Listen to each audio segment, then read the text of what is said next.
There's some simple ways to filter your search results in the library catalog, such as full text available online, peer-reviewed journals, and publication date.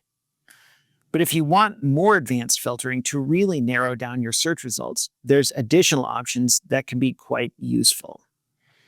Let's take a look at how to filter by source type, combining filters, and saving filtered searches.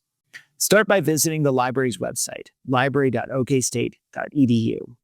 Then enter your search terms in the text box and press Enter, or click the magnifying glass to perform your search.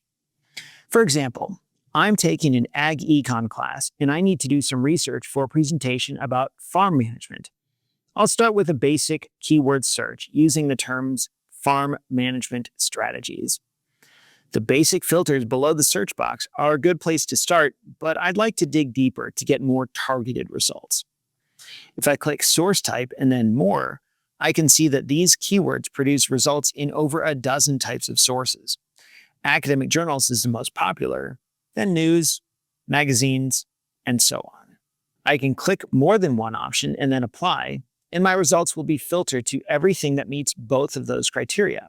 In this case, I want to see everything that's classified as news and magazine. So I'll click those two and then apply.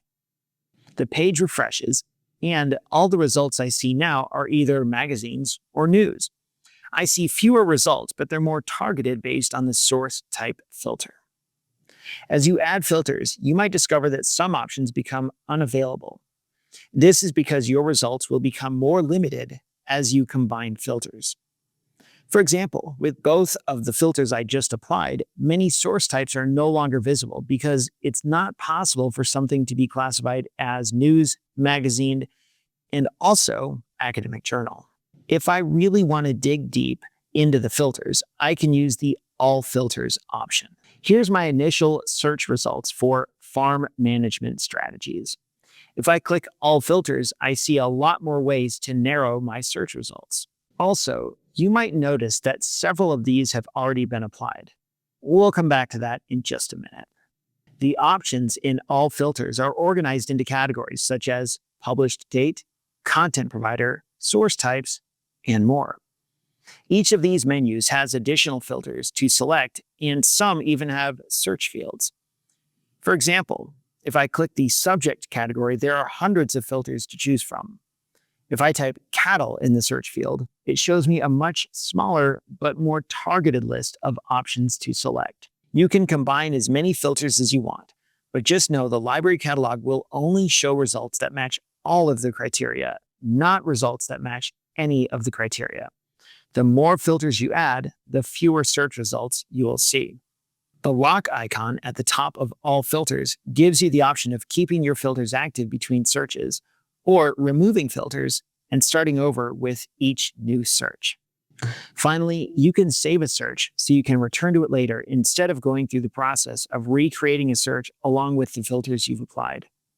Click the three-dot menu near the top to save a search, which you can access by going to your dashboard, or create a custom alert so you know when new items are added to the catalog that match your search criteria. These will not work unless you're signed into your account. So make sure you do that before saving a search or creating an alert. Finally, let's circle back to All Filters. The library works with other institutions in the state, and we share some infrastructure resources such as the catalog software. Whenever you perform a search, several filters are automatically applied in order to limit your search to what's actually available in our catalog and remove items that some of our partners might have, but we do not. If you click All Filters, you can see these listed under active filters in addition to any that you've added, such as books. We recommend leaving these checked. And if you want to remove any filters you applied, just uncheck them individually. We do not recommend using the Clear All option to remove filters, as this also removes the initial set of filters that are automatically applied. This will cause your search result to show items we don't actually have available in our collection. If you need help, you can use the library chat, visit answers.library.okstate.edu, or email libraryhelp@okstate.edu.